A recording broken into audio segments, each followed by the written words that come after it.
On Christmas Eve, I travelled down by train alone in a carriage with some 36 others and was able to stand throughout the journey with both feet off the ground until I reached the junction at Little Twittering, where I joined the Hogsnorton Railway, that little branch line of which we are particularly proud because it was constructed in order to use up the rocket after George Stephenson had worn it well out between Stockton and Darlington.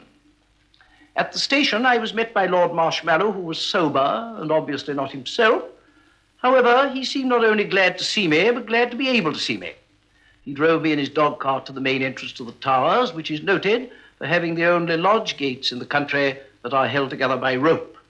These, in consequence, cannot be used, so his lordship was cut, or rather pushed, a gap in the hedge a few yards further on, and from this point to the house there leads a path.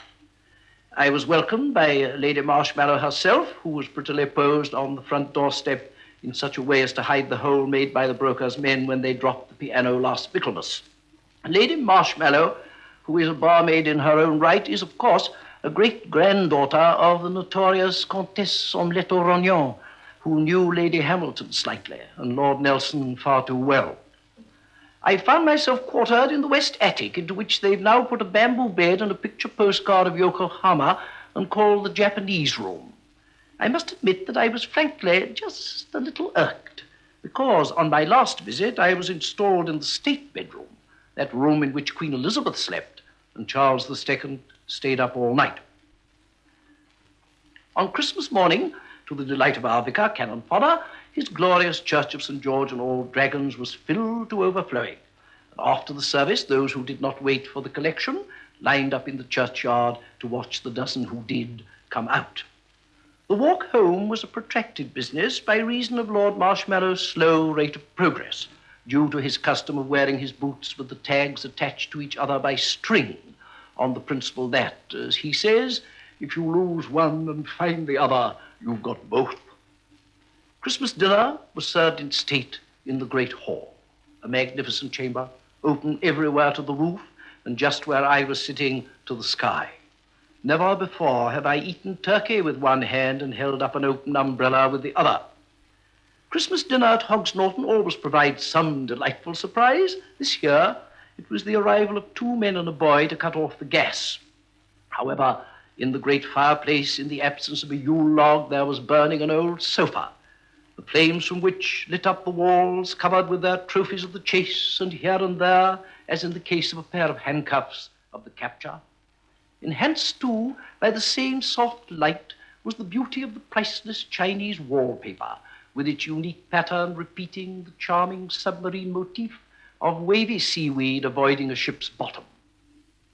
The pictures also gained by the absence of glare and seemed to come alive.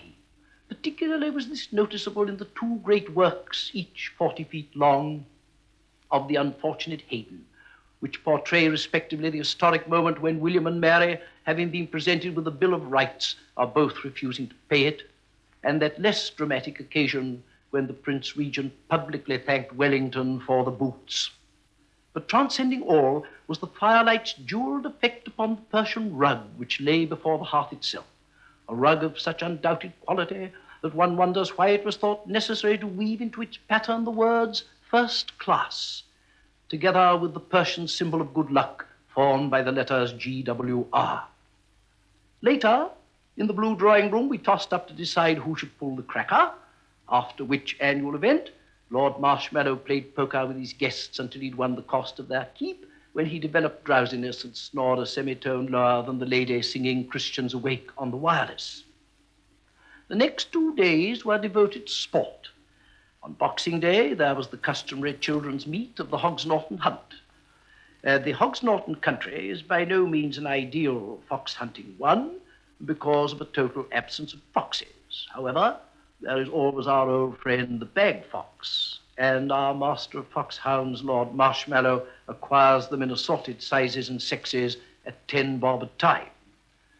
I thought, as they moved off down the drive, it was as pretty a sight as has been seen in the long history of this historic hunt, originally formed by Wat Tyler to chivvy the chaps who called for the poll tax. The next day, the old boy supplied us with a spot of shooting. And we first visited the home cupboards, or rather the cupboard, well, actually the holly bush behind the tool shed. This produced 2 squirrels and a woodcock. Twister Marshmallow, the sporting son of the house, missed the woodcock with his first barrel, but with the second he not only got the bird, but also 2 beaters and a cocker spaniel. After we'd buried the dog, the shooters went back to the towers and the beaters went on to the hospital. After luncheon, followed by a short séance of cocoa and baccarat, we made up another party of guns, and extremely fine sport it was that Marshmallow gave us in the stable among his rats. They were, of course, our old friends the brown rats. It was said that there were some pink rats too, but no one saw these except his lordship.